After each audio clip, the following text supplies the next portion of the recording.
Proverbios capítulo 8. El título del mensaje de hoy es Sabiduría, eterna posesión del Dios eterno. Eterna posesión del Dios eterno.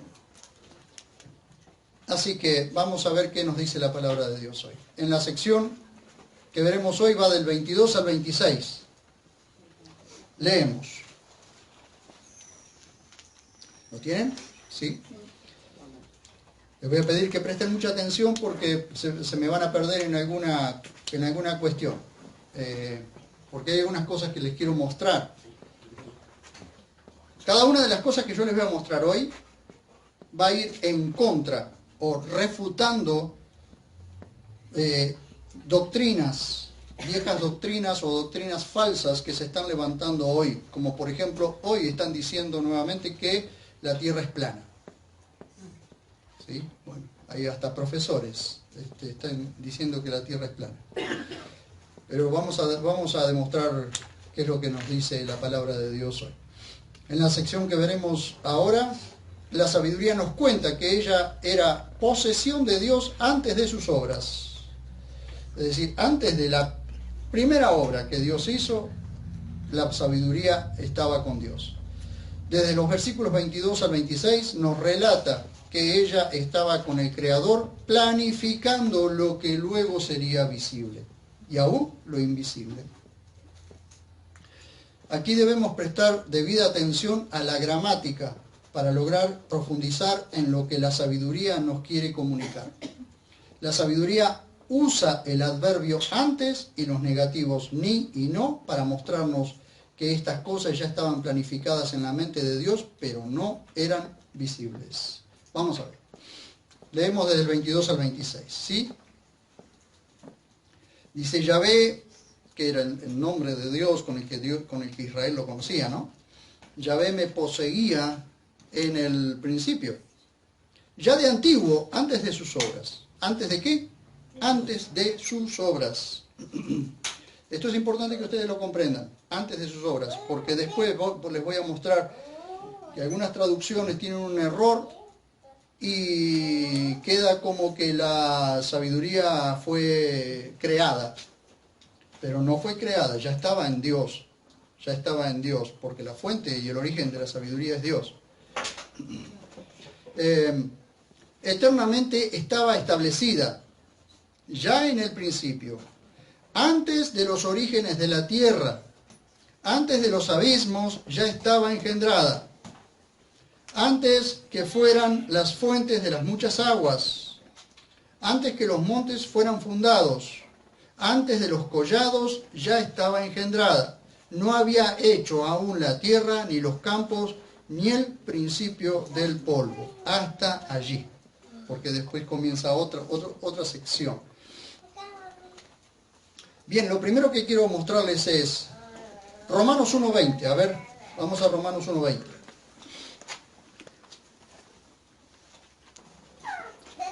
Romanos 1:20.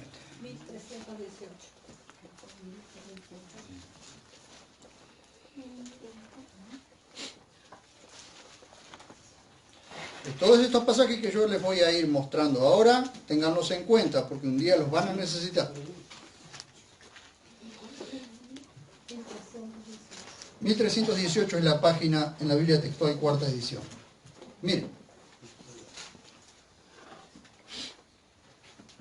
¿Vieron ustedes que se habla de la gran explosión, del Big Bang, de que la evolución dice que venimos de millones y millones de años evolucionando, que descendemos del mono? Bueno, algunos sí, pero otros no. Algunos se parecen. De que descendemos del mono. Sí, nosotros descendemos del mono, ahora el mono ¿de quién desciende? Sería la otra cuestión, ¿no? Miren ustedes, ¿qué dice 1:20? Podemos leer desde el 19 si quieren. Porque lo conocido de Dios es evidente entre ellos, pues Dios se lo manifestó.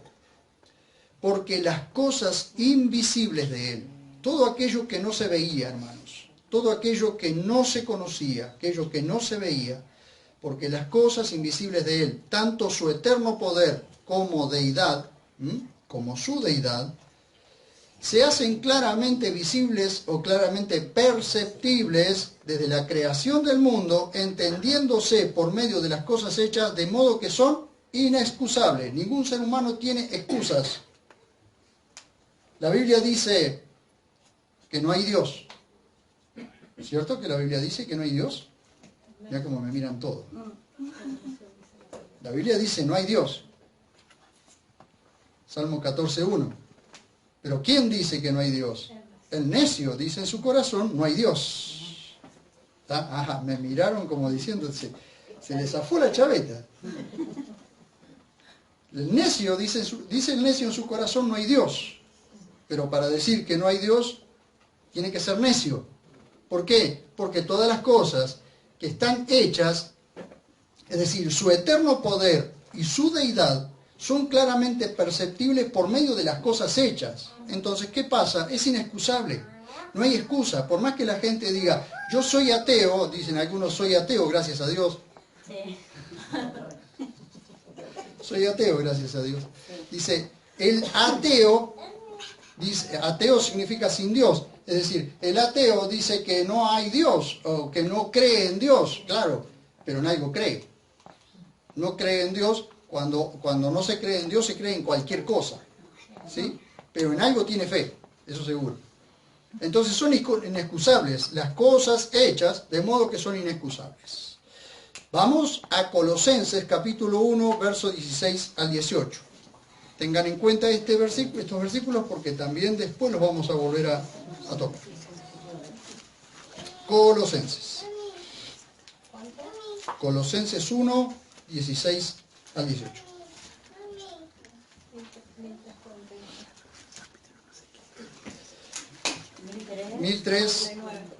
Gracias. 1348 sería. Dice, les dije del 15 al 18, del 16 al 18. Dice, porque en Él, es decir, en Cristo, fueron creadas todas las cosas en los cielos y en la tierra, las visibles y las invisibles, tronos o dominios o principados o potestades.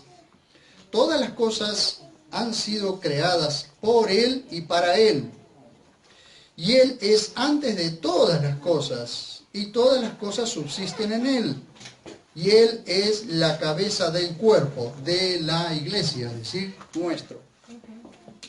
¿Bien? El verso 22, vuelvan ahí a Proverbios. El verso 22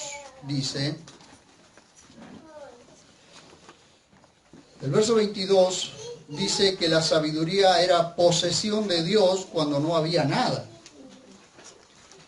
Dice el verso 22, Yahvé me poseía en el principio, ya de antiguo, antes de sus obras. ¿De qué principio habla? Ahora bien, ¿a qué principio se refiere la sabiduría? La sabiduría se refiere a la eternidad, cuando no había nada, pero todo estaba siendo planificado. Todo estaba planificado antes de la creación de cielos y tierra, de Génesis 1.1, y antes de lo que describe Juan 1.1 al 3. Miren qué dice Génesis 1.1. Y luego vamos a Juan.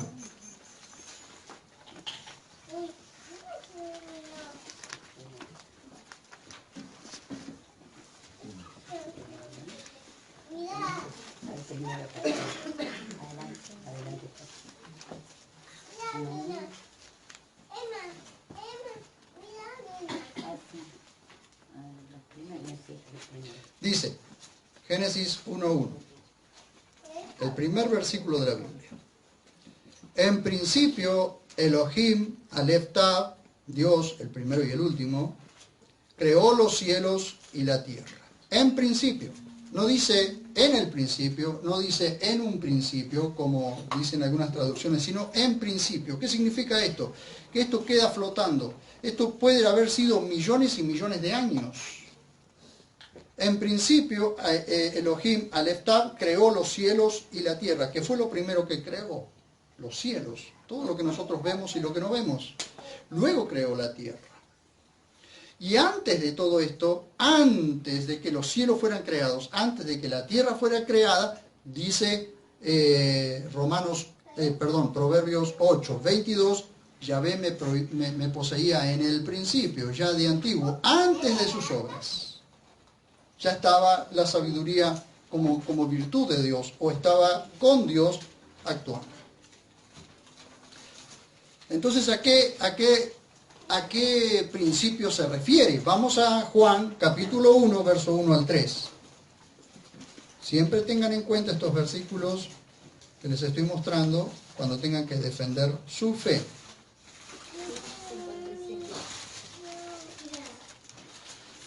Vieron allí que en principio fueron creados los cielos y la tierra, pero no dice en un principio, sino en principio. Y esa frase queda flotando en el aire porque no te dice fueron 1000, 2000, 3000, 4000, 5000, 5 millones de años.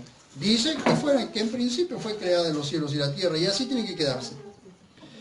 Dice, en principio, nuevamente tenemos la misma frase. En principio era el Logos, y el Logos estaba ante Dios, y Dios era el Logos. Es decir, está hablando de la palabra, está hablando del verbo, de la acción de Dios.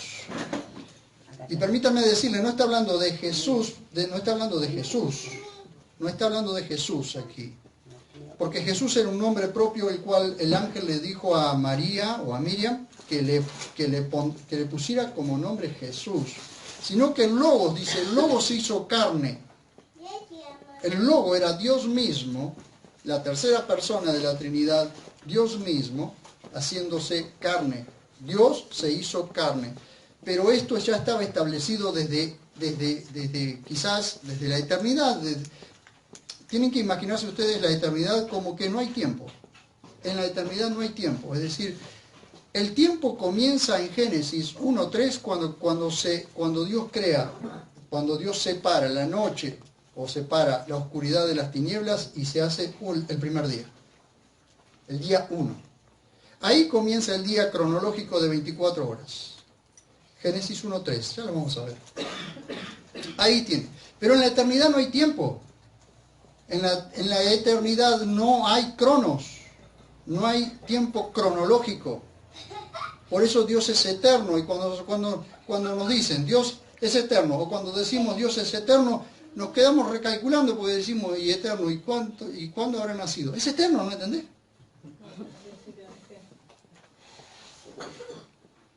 Santa María, Madre de Dios, digo yo, ¿cuándo tuvo madre Dios? ¿Ven ustedes? Dios no tuvo madre, no tuvo padre, no tiene principio, no tiene fin. Por eso es el primero y el último. Dice, todo existió por Él, y sin Él, nada de cuanto existe, existió. Antes de todo esto que estamos leyendo, antes de todo esto, la sabiduría ya estaba con Dios. O la sabiduría estaba en Dios. La sabiduría estaba en Dios. El verso 23, vuelvan allí, por favor.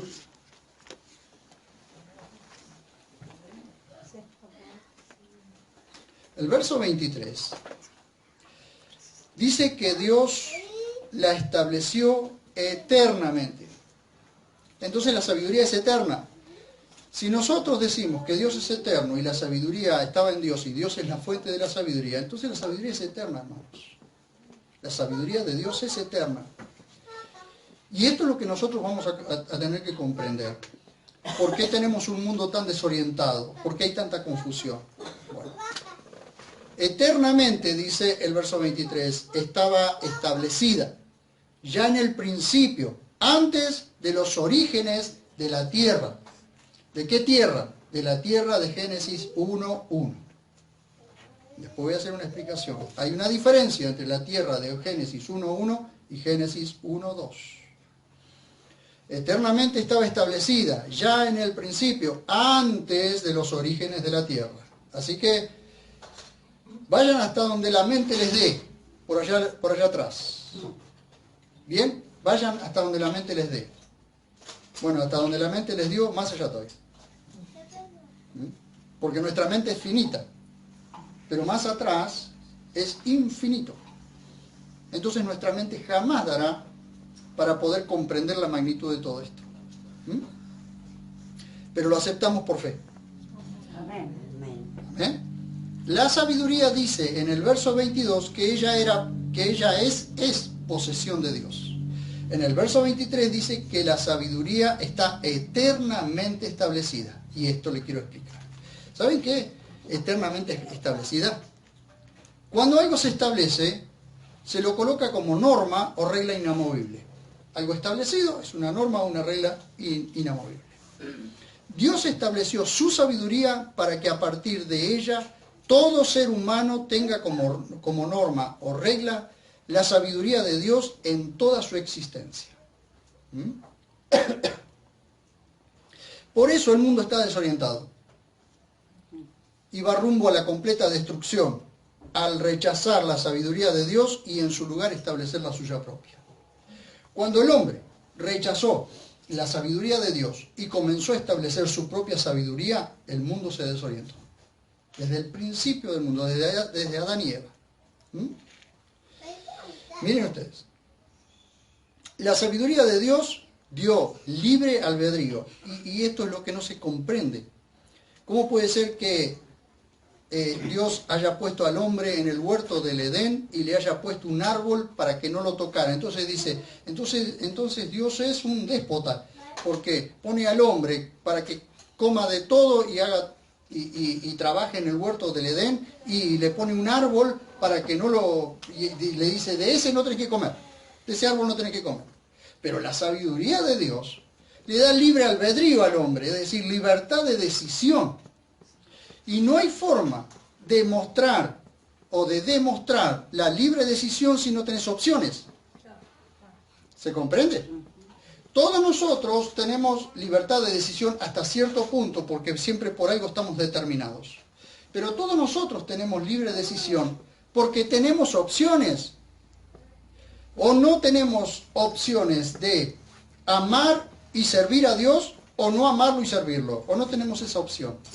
Tenemos dos opciones. Por eso nosotros tenemos que decidir. Dios jamás nos aprieta el cuello y dice, vos me vas a servir porque yo te lo digo. No, tendría todo el derecho del mundo porque para eso es soberano.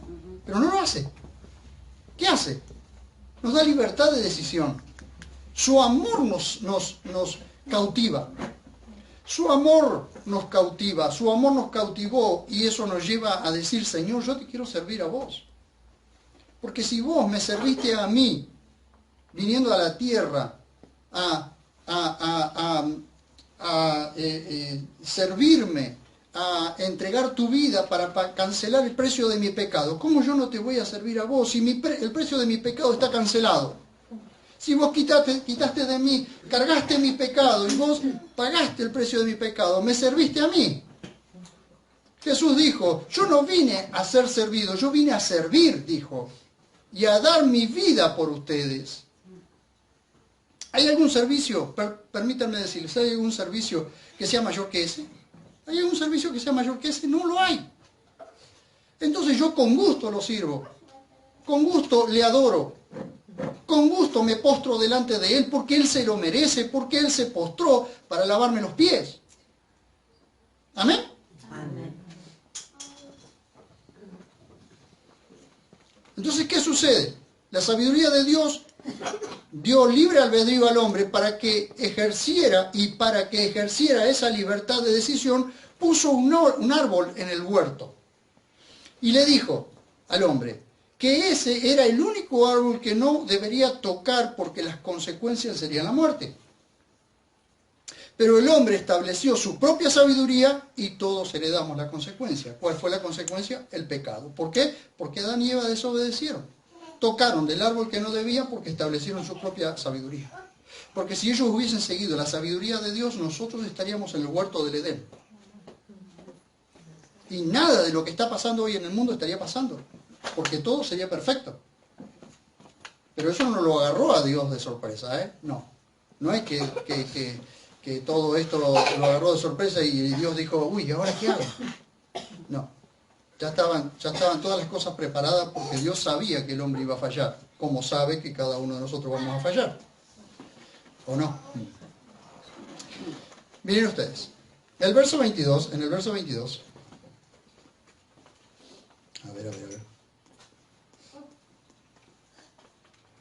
En el verso 22 dice la sabiduría que ya era posesión de Dios antes que toda su obra creadora de lo visible e invisible. Antes de que Dios estableciera la tierra, ya estaba establecida la sabiduría. Verso 23 dice: eternamente estaba establecida ya en el principio, antes de los orígenes de la tierra. Miren, Dios fundó la tierra con su sabiduría, pero antes de la tierra, Dios había creado a los ángeles. ¿Sabían ustedes? ¿Sí? Los ángeles fueron creados antes, inclusive antes que los cielos y la tierra. Vamos al libro de Job, capítulo 38, verso 1 al 7. Ahí nomás, el libro, 2 libros antes, está Salmos y antes Job.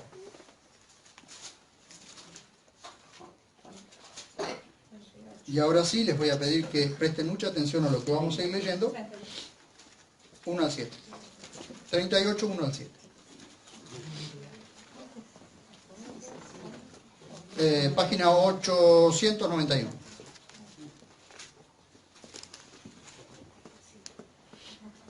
Aquí tiene una charla Dios con Job, después de que Job vino quejándose bastante. Entonces ahora Job aparece en la nube y sale del torbellino y le dice, capítulo 38, verso 1 al 7, dice: y a través de la nube y del torbellino, Adonai, es decir, el Señor, dijo a Job: ¿quién es el que opaca mis designios, guardando en el corazón palabras que supone ocultar de mí? ¡Wow! Así empezamos la conversación. Ciñe ahora tus riñones cual varón, yo te preguntaré y tú respóndeme. Eso le está diciendo Job, le está diciendo Dios a Job. Miren si a alguno de nosotros se nos apareciera y le dice, bueno, vos que sabés tanto, ahora yo te voy a empezar a preguntar a vos. Dice, ciñe ahora tus riñones cual varón, yo te preguntaré y tú respóndeme. ¿Dónde estabas tú cuando yo fundaba la tierra? Le dice a Job. La primera pregunta, ya está, listo. Dice, no me preguntes más. ¿Dónde estabas tú cuando yo fundaba la tierra? Le dice Dios. Decláralo si tienes inteligencia. ¿Quién determinó sus medidas, ya que tanto sabes? ¿Quién extendió sobre ella cordel? ¿Sobre qué se han fijado sus anillas? ¿Quién es el que puso la piedra angular sobre ella? Y acá está la clave. Cuando fueron hechas las estrellas, todos mis ángeles me alababan a gran voz. Cuando Dios estaba colocando las estrellas en los cielos, los ángeles ya estaban creados, porque si no, no podrían estar alabando a Dios mientras creaba el universo. Así que lo primero que Dios creó fueron los ángeles. Y antes de eso, la sabiduría ya estaba, porque a través de eso, Dios lo creó. Miren, con su sabiduría hizo el abismo y colocó el norte sobre él y colgó la tierra de la nada. Dice Job 26:7. Un poquito antes. Y hoy estoy dando clases de astronomía. Job 26:7. 26:7.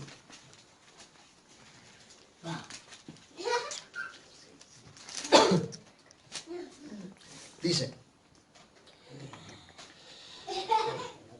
él extendió el norte sobre el abismo, y tengan en cuenta esto porque después voy a hablar del abismo.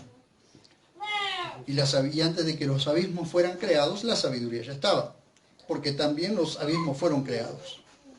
Dice, y suspendió la tierra sobre la nada.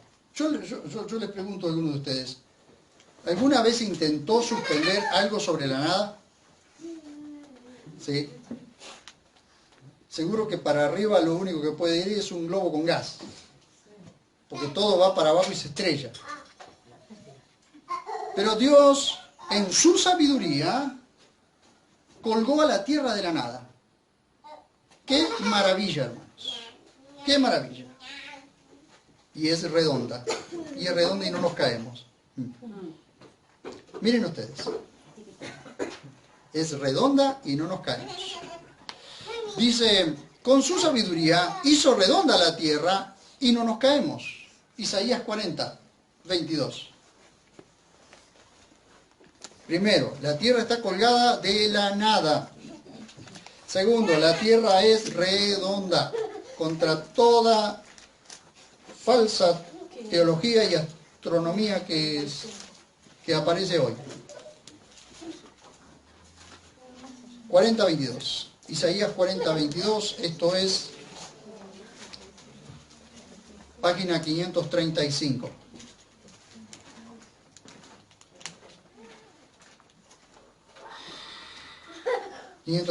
¿Lo tienen? Dice, el que se sienta sobre el círculo de la tierra, cuyos habitantes le son como langostas, que extendió los cielos como un velo y los desplegó como tienda para habitar. ¿La tierra es redonda o es plana? ¿Qué nos dice la Biblia? La Biblia nos está diciendo que la tierra es redonda. En el verso 24, de allí de Proverbios, en el verso 24 dice que antes de los abismos estaba engendrada. Verso 24, la primera parte. Antes de los abismos ya estaba engendrada. Ahora yo quiero que presten atención a esto.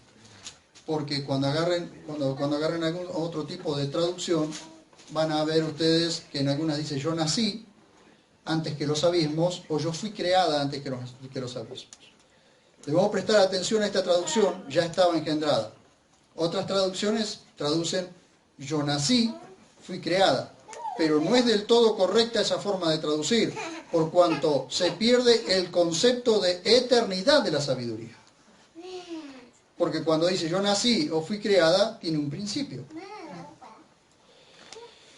Mientras Dios, y esto es lo que nosotros tenemos que entender para la palabra ya estaba engendrada. Mientras Dios no actuó, la sabiduría estaba pasiva. Pero en cuanto Dios comenzó primero a planificar y luego a crear, la sabiduría se manifestó. Entonces, para nosotros, viéndola así, con nuestra mente finita, la forma de transmitirlo ya estaba engendrada. Es decir, ya estaba en Dios. ¿Sí? Cuando hablamos, por ejemplo, de nacimiento o de engendramiento de un bebé, tiene un principio. ¿Sí? Pero cuando dice ya estaba engendrada, es eternamente engendrada. ¿De qué abismos habla la sabiduría? Tanto en el hebreo, es decir, en el hebreo del antiguo pacto, o del viejo pacto, como en el griego del nuevo pacto, los abismos son profundidades insondables. La palabra griega abisos describe una profundidad sin fondo. La Biblia habla de varios abismos, pero tenemos que ver a qué abismo se refiere. A qué abismo se refiere la sabiduría. Por ejemplo, vamos a ver los abismos en la tierra. Vamos al libro de Números, por favor.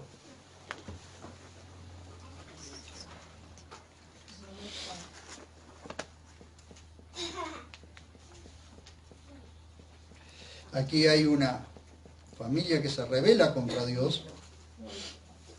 Números 16.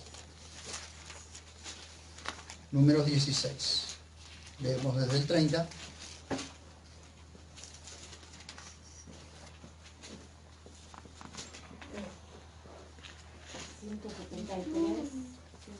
...174. 174. Bien, ¿lo tienen? 30, leemos el verso 30 al 33. Dice, bueno, hay una familia que se revela que son todos, por ejemplo, Datán y Abirán, que son los que se rebelan contra el Dios de Israel. Entonces Moisés les dice, pero si Yahvé crea algo extraño y la tierra abre su boca y se los traga con todas sus cosas y descienden vivos al Seol, Seol también se puede traducir como abismo, es un abismo, entonces conoceréis que estos hombres despreciaron a Yahvé, despreciaron a Dios. Menos mal que no sucede eso hoy porque no quedaríamos nadie, ¿no?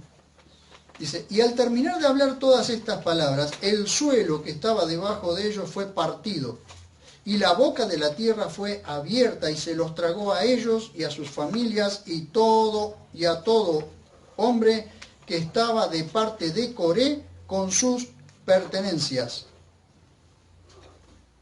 Y ellos descendieron vivos al Seol o al abismo, con todo lo que poseían, y los cubrió la tierra y desaparecieron y desaparecieron de en medio de la congregación. ¿Ven ustedes? De la congregación de Israel, ¿no? O de la asamblea de Israel, de aquella iglesia de Israel. Ahora observen ustedes, si este abismo se abrió hasta el centro de la tierra, la distancia sería de 6.371 kilómetros de profundidad. Esto es un abismo, ¿sí? De hecho, hay abismos muy profundos sobre la tierra, pero no habla de ese. En el verso que estamos leyendo, no habla de ese. ¿Hablará de abismos en el mar? A ver, vamos a ver Job 38:16.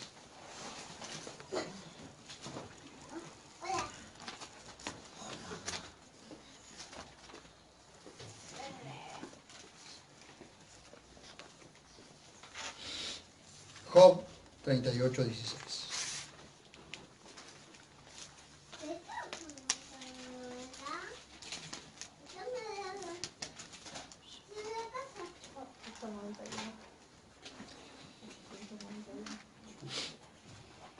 Sigue Dios, 38:16. ¿Lo tienen? 8:91. Sí.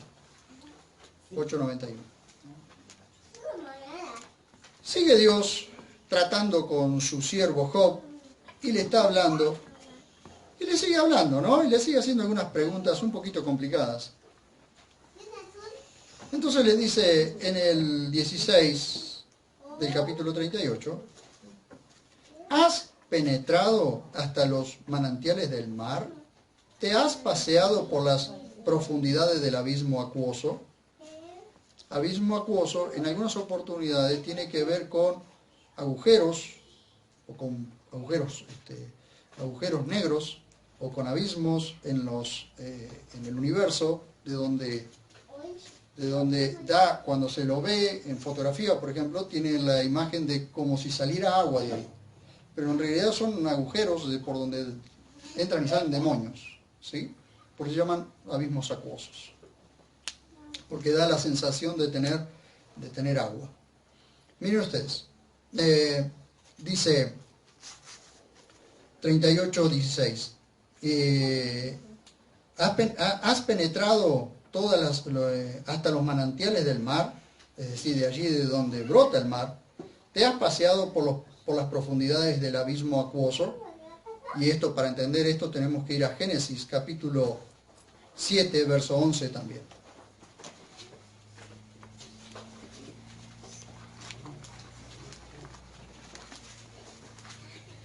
Viene el diluvio, o sea, Dios le dice a Noé que fabrique un arca como una especie de barco enorme donde estarían él con su familia y subieron todos los animales. Y entonces dice, en el año, ¿lo tienen todos? Página 8. Página 8. Dice, en el año 600 de la vida de Noé, en el segundo mes, el día 10, en el día 17º del mes, ese mismo día fueron rotas todas las fuentes del abismo y las compuertas de los cielos fueron rotas. ¿Para qué? Para que brotara el agua, llovía de arriba, brotaba el agua de abajo y así vino el diluvio. El diluvio, lo que todos conocemos como el diluvio universal, ¿no? Las fuentes del abismo. Ahora, yo quiero mostrarles esto. Esto ya estaba creado. Y los abismos estaban creados, pero no de la forma que está creada ahora, porque tenemos que recordar que la Tierra, en un principio, lo que los científicos llaman Pangea, era todo un solo continente, no 5 continentes como lo vemos hoy, sino que en el principio era todo un solo continente. La Tierra se comenzó a abrir 130 años, o se empezó a separar en continentes, 130 años después de Noé, durante el nacimiento de Peleg, que significa división o dividido.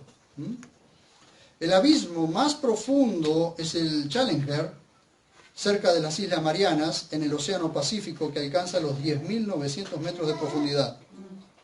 Sin duda no habla de ninguno de estos abismos porque son terrestres y la Tierra no había sido creada todavía. Entonces, ¿de qué abismos habla? Entonces, cuando Dios le dice, ¿te paseaste vos por las profundidades del abismo? ¿O anduviste por las profundidades, nadando por las profundidades del mar? Sin duda, todavía, no estaban creados los abismos profundos de los mares como hoy. Pero había abismos, pero eran terrestres, es decir, en el mar, pero eran terrestres, y la tierra todavía no estaba creada. Así que la sabiduría estaba mucho antes todavía.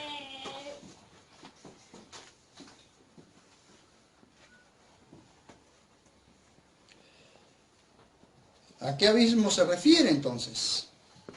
En el universo hay abismos que también son llamados agujeros negros, con un campo gravitacional que no dejan escapar ni siquiera la luz, y pueden atraer y tragarse hasta una estrella. No sé si alguna vez ustedes vieron algún video de YouTube cómo el agujero negro se va tragando a alguna estrella. Pero la sabiduría estaba con Dios aun cuando estos no existían. Aun cuando esos agujeros negros todavía no existían, ella ya estaba.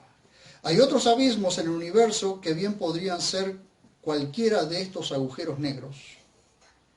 Y estos son los que tampoco, también estaba la sabiduría antes de que estos fueran creados. Y esos abismos existen y son los abismos que hoy nosotros podemos encontrar, que inclusive los científicos y los astrónomos no tienen explicación para ellos. Cuando la Biblia habla de abismo acuoso, en su mayoría hablan de agujeros en el espacio exterior plagados de demonios. Miren lo que dice Job 28:14.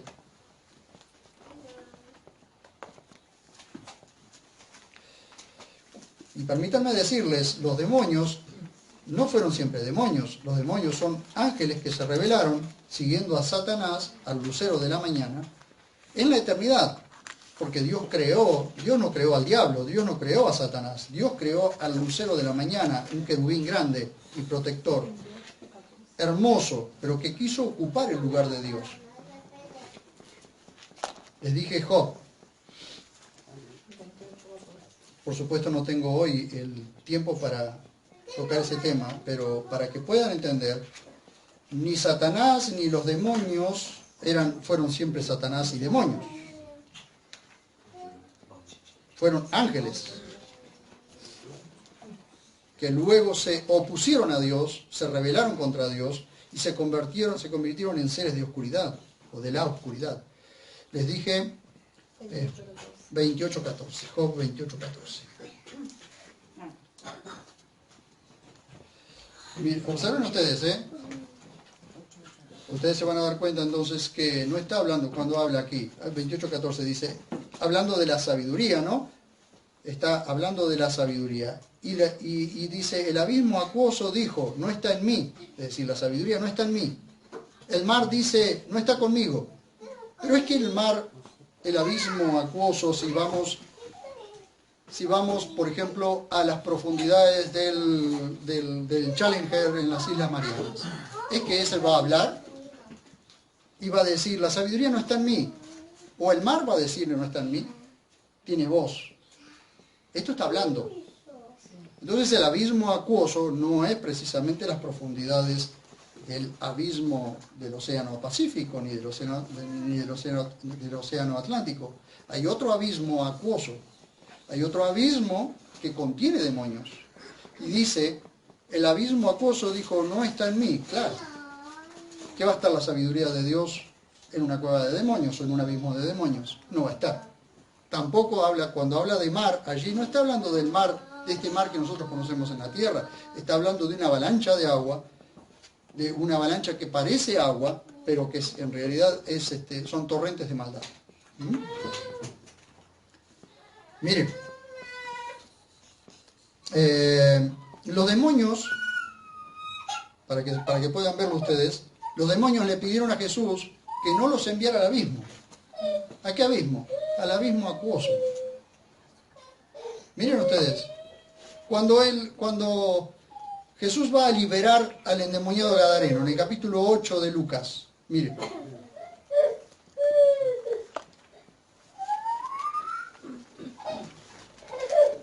Capítulo 8, versos 30 y 31.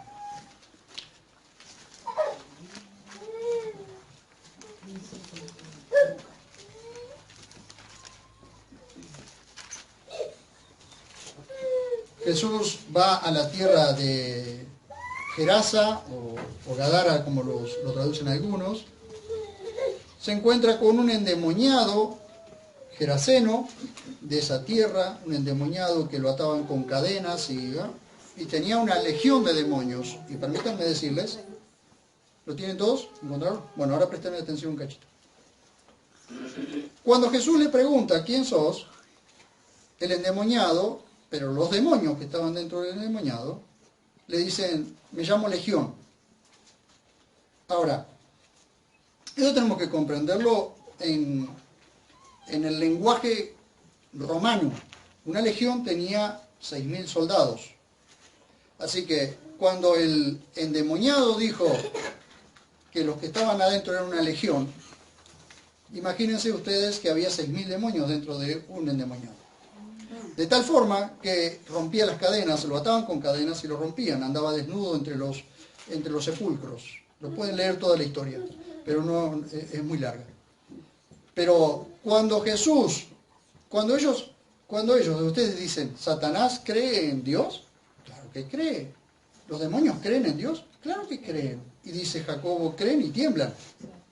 Pero eso no significa que se arrepientan. Miren ustedes lo que le dijo. Leemos desde el 30, si quieren. Jesús les preguntó, ¿cómo te llamas? Y él dijo, Legión, porque habían entrado en él muchos demonios. No uno solo, muchos. Y le rogaban que no les mandara al abismo. Y le rogaban que no le mandaran al abismo. ¿A dónde los mandó Jesús? Entonces a una piara de cerdos, a una manada de cerdos. Y los cerdos eran como 2.000. Ahora, si ustedes prestan atención, dice que fíjense ustedes que los demonios reconocieron a Jesús porque los demonios antes, en el verso 28, el endemoniado dice, al ver a Jesús, cayó ante él dando alaridos y con gran voz dijo, ¿qué tienes que ver conmigo, Jesús, Hijo del Dios Altísimo? Te ruego que no me atormentes. Los demonios reconocieron a Jesús y la gente no lo reconoce. Los demonios reconocieron a Jesús, por eso cayeron postrados. ¿Y qué fue en cuanto Jesús los quiso expulsar, o les quiso ordenar que se vayan, que dejen al endemoniado? Ellos que dijeron, por favor, no nos mandes al abismo. ¿A qué abismo habla? ¿De qué abismo habla? Porque entonces ellos sabían que hay un abismo preparado para ellos. Que no es el tiempo, pero ya estaba preparado para ellos. Pero que hay demonios que ya están en ese abismo. Miren.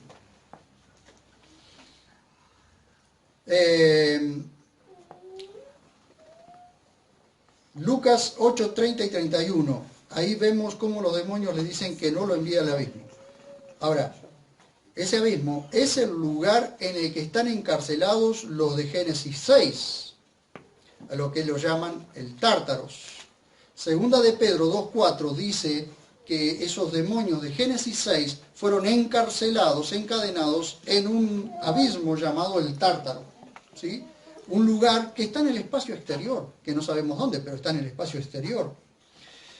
Ese abismo será abierto en la gran tribulación, después que la iglesia se vaya. Este abismo será abierto en la gran tribulación, de donde saldrán demonios.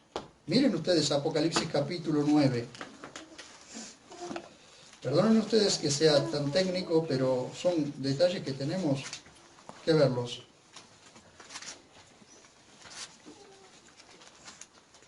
Para que ustedes vean que en la sabiduría de Dios, Dios ya preparó todas las cosas.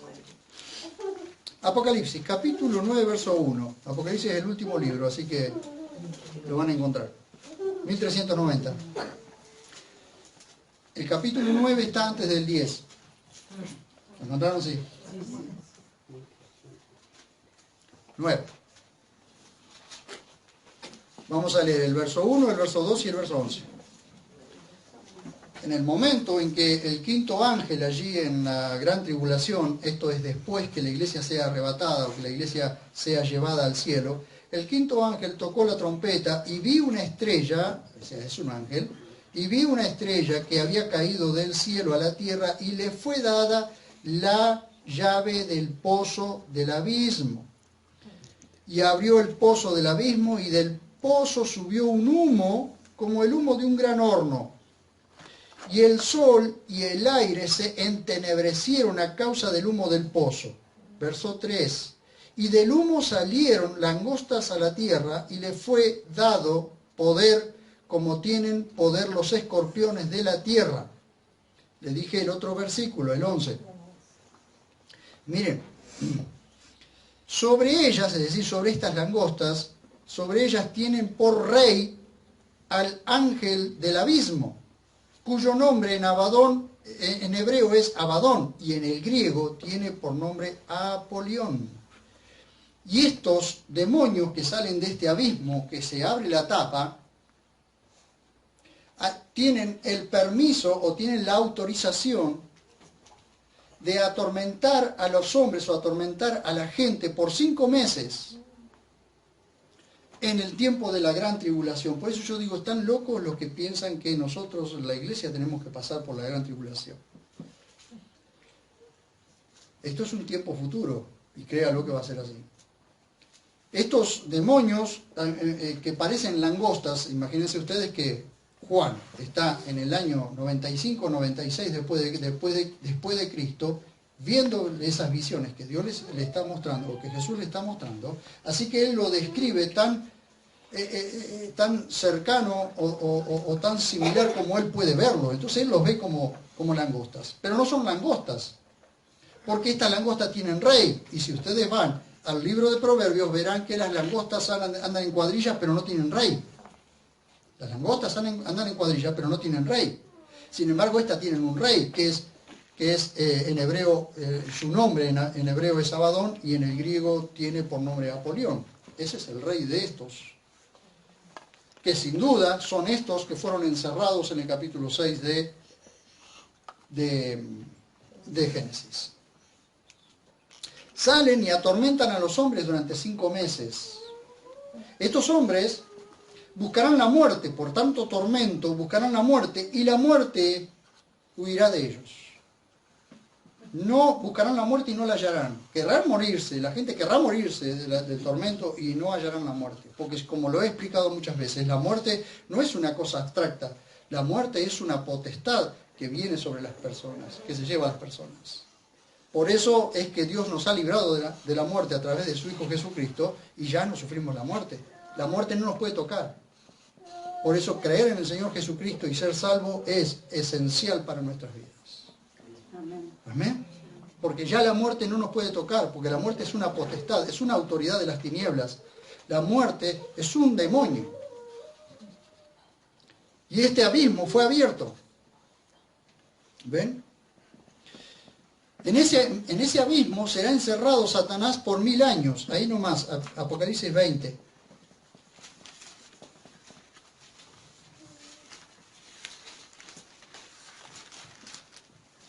Y leemos 20 del 1 al 3 y el verso 7.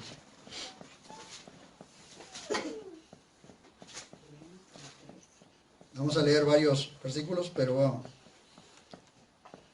Termina la gran tribulación, viene el Señor, termina la gran tribulación porque el Señor desciende del cielo a la tierra en su segunda venida. Capítulo 20 de Apocalipsis dice: vi a un ángel que descendía del cielo, y por supuesto este es un ángel del lado de Dios, que descendía del cielo teniendo la llave del abismo y una gran cadena en su mano. Y prendió al dragón, la serpiente antigua. ¿Se acuerdan por qué serpiente antigua? Porque en Génesis, ¿cómo se presentó? Como serpiente, ¿sí? Se presentó como serpiente. Entonces se la llama, aquí Juan la llama la serpiente antigua, la serpiente de 4000 o 6000 años atrás. 7000 años, no, 6000 años atrás. Dice que es el diablo y Satanás, y lo ató por 1000 años, y lo arrojó al abismo. Y lo encerró y puso un sello encima de él para que no engañara más a las naciones hasta que fueran cumplidos los 1000 años. Después de estas cosas es necesario que él sea desatado por un poco de tiempo. Hay cosas que no las puedo explicar porque se nos va a hacer muy largo.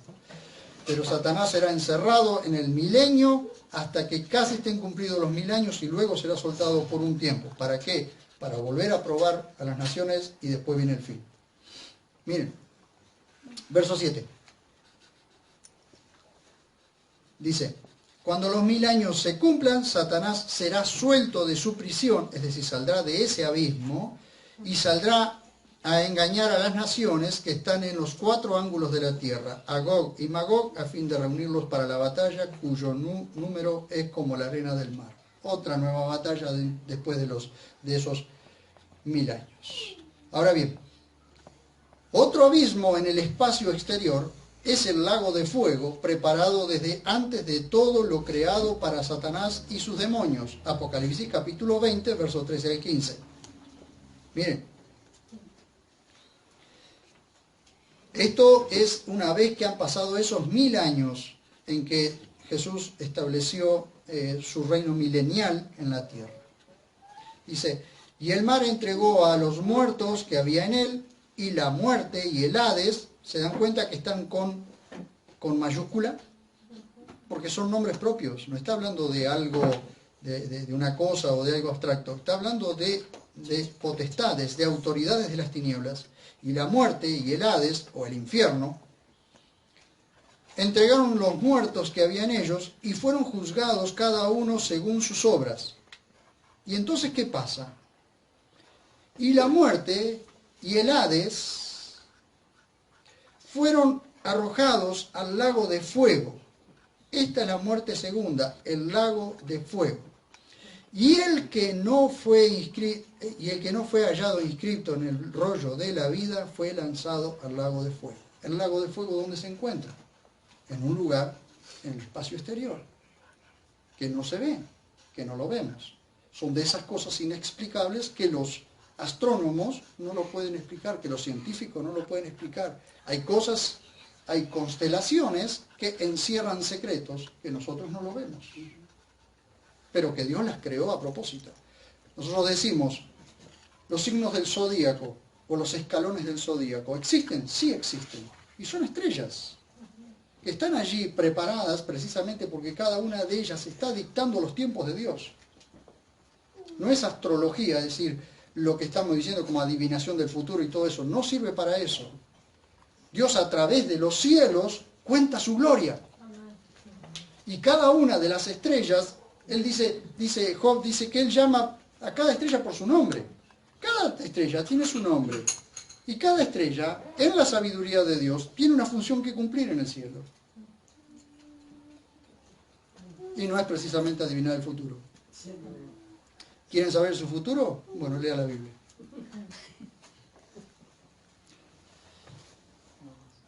Y este abismo que está en el espacio exterior no es solamente para Satanás y para los demonios, sino para todos aquellos que se rebelan, para todos aquellos que se rebelaron contra Dios. Miren ustedes, esto ya estuvo preparado desde antes de la fundación del mundo. Esto ya estuvo preparado antes, cuando Dios creó el universo y creó los cielos. Hablamos de cielos, ya hemos explicado que hay 3 cielos, ¿sí? El cielo que vemos de día, el cielo que vemos de noche, y un cielo que no vemos, solamente lo vemos por fe, que es el tercer cielo. Ahora, observen ustedes esto, mis queridos hermanos. Vamos a Mateo 22:41 para poder entender un poco mejor esto. A la señora que vino por primera vez dice, no entiendo nada, pero no importa, yo lo entiendo.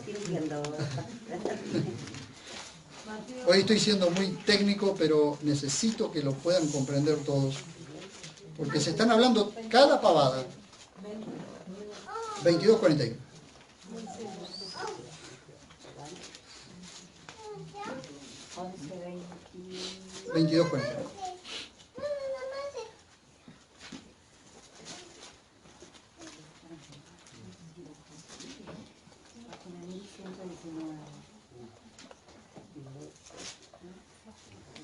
Mateo 22:41.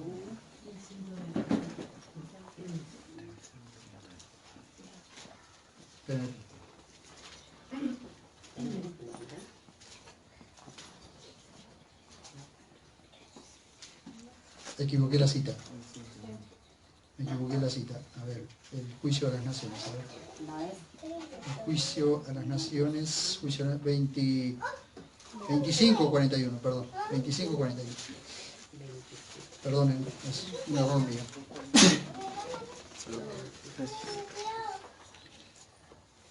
Un día, o sea, cuando el Señor se sienta en el reino milenial, es decir, después de la gran tribulación, ¿lo tienen todos? 22:41. ¿Sí? Perdón, 25:41. El juicio a las naciones. ¿Lo tienen? Fíjense ustedes. Reúne a las naciones y las naciones, miren, escuchen un segundito. Las naciones, él reúne a las naciones, se sienta para juzgar a las naciones y las naciones, por eso hay otra parte donde dice que él separará a las ovejas de los cabritos. No está hablando de los creyentes, no está hablando de nosotros. Está hablando de aquellos que, según lo que hicieron con Israel, con su pueblo escogido, las naciones que estuvieron a favor de Israel, que defendieron a Israel, son las ovejas. ¿Sí? Y las naciones que estuvieron en contra de Israel, que votaron siempre en contra de Israel, que quieren asesinar, que quieren borrar del mapa a Israel, esos son los cabritos. Y acá tienen ustedes naciones reunidas a la derecha y a la izquierda de Jesús. Entonces las llama a juzgarlas. Entonces les dice, por cuanto tuve hambre y me diste de comer, por cuanto tuve sed y me diste de beber, por cuanto me diste abrigo, estuve en la cárcel y me visitaste. Entonces las naciones preguntarán, ¿y cuándo hicimos eso nosotros? Por cuanto se lo hiciste a uno de estos mis pequeñitos. ¿Y quiénes son los pequeñitos? Israel. Por cuanto se lo hiciste a uno de estos mis hermanos, mis más pequeños, a mí me lo hiciste. Por eso le dice, vengan benditos de mi Padre, entren al reino preparado de antes de la fundación del mundo. Entonces esas naciones entrarán al reino.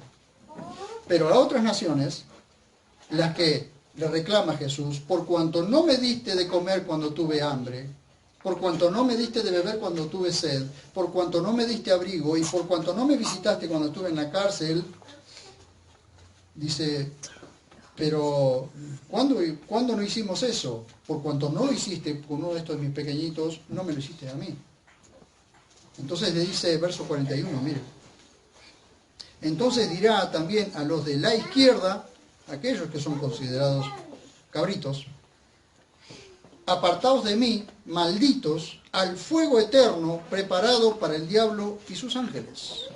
Porque tuve hambre y no me diste de comer, tuve sed y no me diste de beber, fui forastero y no me acogisteis, estaba desnudo y no me cubristeis, enfermo y en prisión y no me visitasteis. Ese abismo estaba preparado desde antes de la fundación del mundo para el diablo y a sus ángeles, no para la gente. Pero todo el que se rebele contra Dios va a parar allí. Principalmente estas naciones que se rebelaron contra Dios. Recuerden ustedes que en la primera, que ahora, cuando en la segunda venida del Señor, Él tiene que venir para defender a su pueblo y destruir a todas las naciones que quieren destruir a Israel. Esto va a pasar en poco tiempo.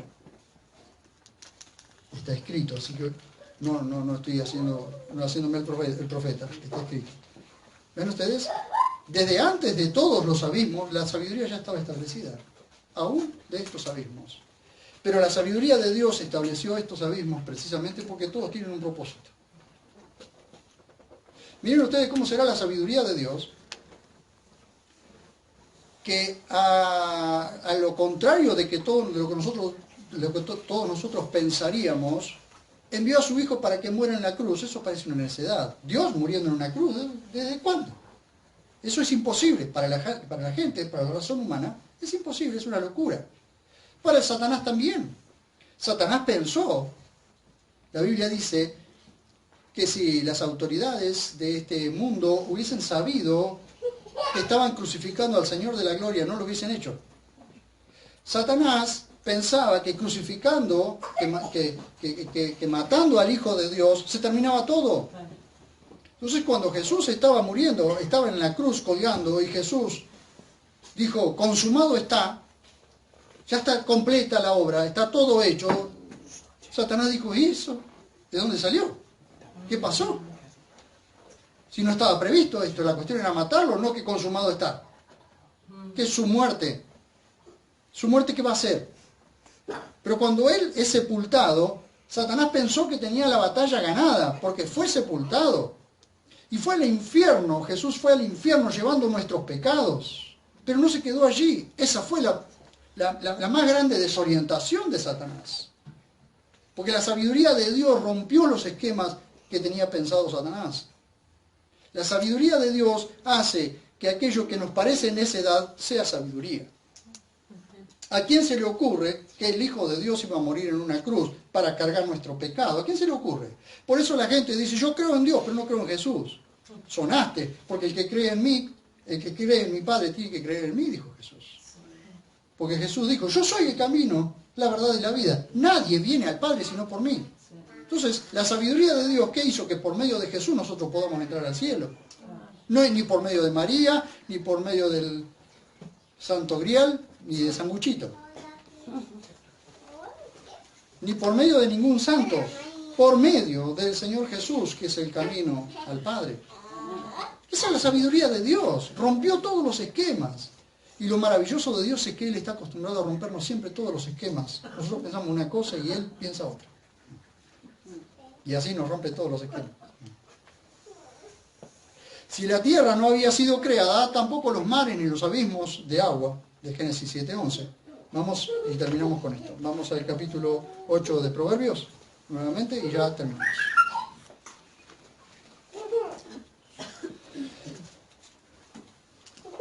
Síguenme con la vista. Verso 24b.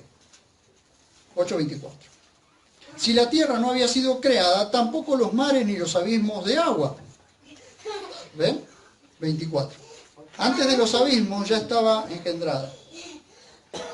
Antes que fueran las fuentes de las aguas, ya estaba creada.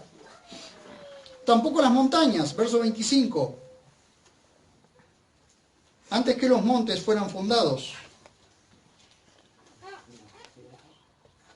Tampoco los collados. Es decir, ¿qué son los collados? Si no hubiese montañas, no habría collados. ¿Sí?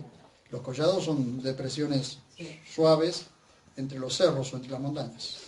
Verso 25b. Así que si no estaban creadas las montañas, tampoco estaban creados los collados. ¿Sí? Si miramos con atención, veremos que había una tierra original. Verso 23. Miren. Verso 23. Eternamente estaba establecida ya en el principio, antes de los orígenes de la tierra. La tierra, allí, ¿cómo la ven? Con T mayúscula. Y algunos me miran así como diciendo, ¿qué está queriendo decir? Miren ustedes. Si miramos con atención, veremos que había una tierra original, verso 23, y una que se desacopló, que es la que habitamos actualmente, verso 26. Miren. Miren. Y yo leyendo esto y ahora lo veo. Verso 26. No había hecho aún la tierra. La tierra, la primera tierra, que es la de Génesis 1:1, que es una tierra con T mayúscula, porque la tierra originalmente, la tierra original, tenía el tamaño de este universo. Pero en la rebelión satánica, cuando Satanás es expulsado del cielo a la tierra por medio, por su rebelión con Dios, ahora tienen que tener en cuenta que Dios creó millones y millones y millones de ángeles. Y la tercera parte de esos millones y millones de ángeles se rebelaron contra Dios siguiendo a Satanás. Así que son millones y millones de demonios. ¿Tá? Esa caída produce una explosión, lo que podríamos llamar Big Bang. Así que en Génesis 1:1 y Génesis 1:2 puede haber millones de años, hermanos. Entre Génesis 1:1 y Génesis 1:2 puede haber millones de años de entre la tierra creada originalmente y la tierra que se desacopla, que es este pequeño pedazo de tierra que nosotros estamos pisando de 40.000 kilómetros de circunferencia. ¿Ven? Entonces, ¿qué pasa?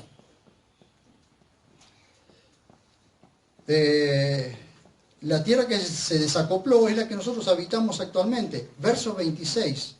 Eso hace la diferencia entre Génesis 1:1 y Génesis 1:2. Aunque la gente no lo entienda, no lo quiera entender, vamos a Génesis 1:1 que quiero mostrárselo porque si no va a quedar en el aire.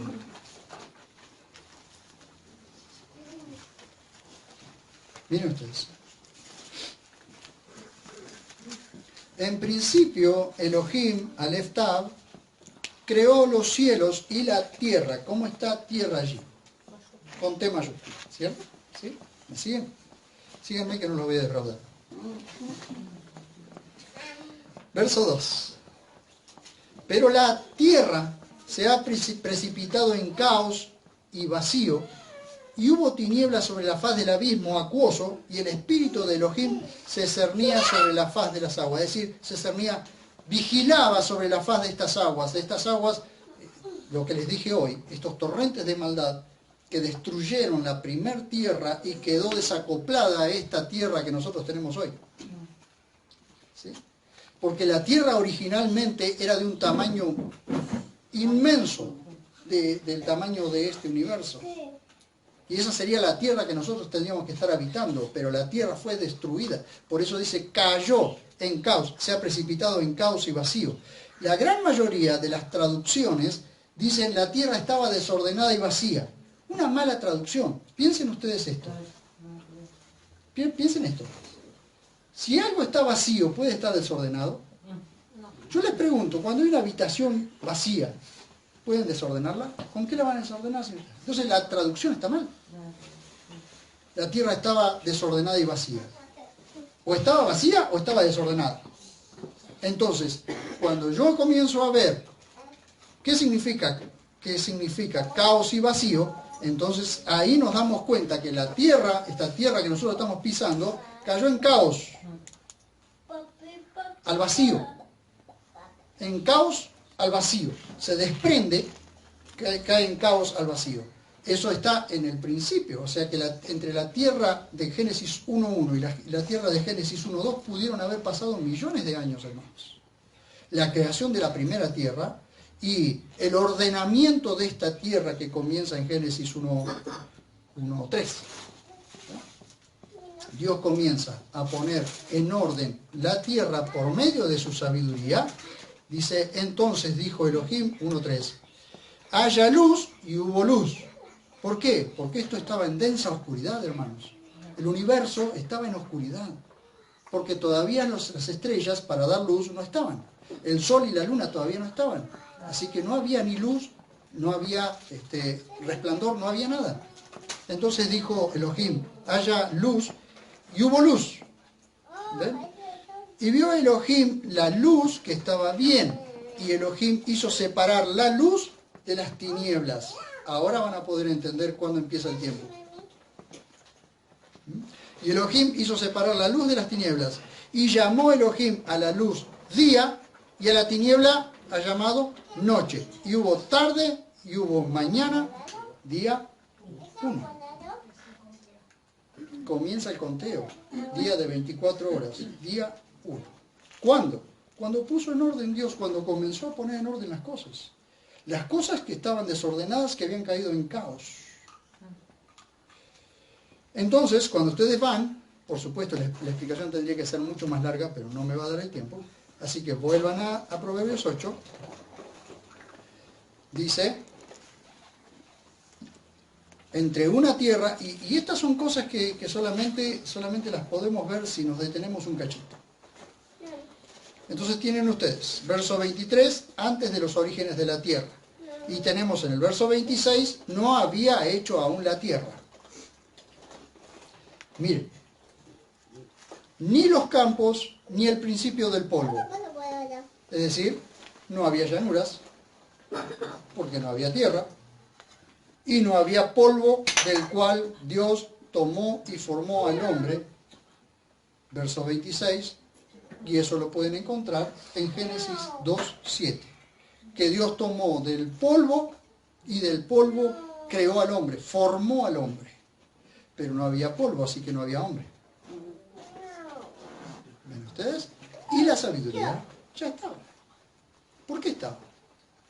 Hasta aquí vemos que la sabiduría estaba siendo el medio, la fuente y la virtud con que Dios planificaba lo que luego sería creado de la nada.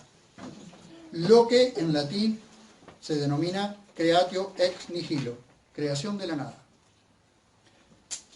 ¿Y cómo estaba él haciendo esto? Bueno, vean el verso 30. ¿Qué es? Y esto no se refleja en prácticamente ninguna traducción, solo aquí, en esta traducción. Estaba como un gran arquitecto, verso 30. ¿Y el arquitecto qué hace? Planos y luego edifica. Dice, verso 30, yo estaba junto a él como arquitecto. Entonces, cuando nosotros vamos al Nuevo Pacto, vemos a Jesús, que lo llaman el carpintero. Pero resulta que la palabra griega que traducen como carpintero no significa carpintero, sino significa constructor o albañil. La palabra tectón significa albañil. Constructor. Entonces el arquitecto del Antiguo Pacto es el mismo constructor del Nuevo Pacto. El que construyó todas las cosas es el mismo que se hizo carne y caminó y habitó entre nosotros. Porque Jesús no era el carpintero, Jesús era el constructor. Porque en la tierra donde Jesús nació, prácticamente no hay madera. La madera tenían que trasladarla de afuera, de otros lugares, del Líbano, por ejemplo. Entonces nunca podía ser carpintero. Entonces Jesús es el constructor, el albañil. ¿Y de quién heredó eso? De su padre, José. José era constructor. Jesús fue constructor. Entonces ustedes lo van a ver a Jesús siempre construyendo. Construyendo casa, dando por ejemplo la parábola del necio y el sabio, ¿no? La construcción de las dos casas, una en la arena y otra en la roca. Siempre está mostrando construcciones Jesús, no carpintería, sino construcción. ¿Por qué? Porque el arquitecto estaba planificando todo, haciendo los planos para luego hacer todo lo que nosotros hoy vemos y lo que no vemos. ¿Amén? Eso se llama creatio ex nihilo, creación de la nada. ¿Quién puede crear algo de la nada? Nadie. Él creó todo de la nada. Amén. Como un gran arquitecto hizo los planos y luego edificó.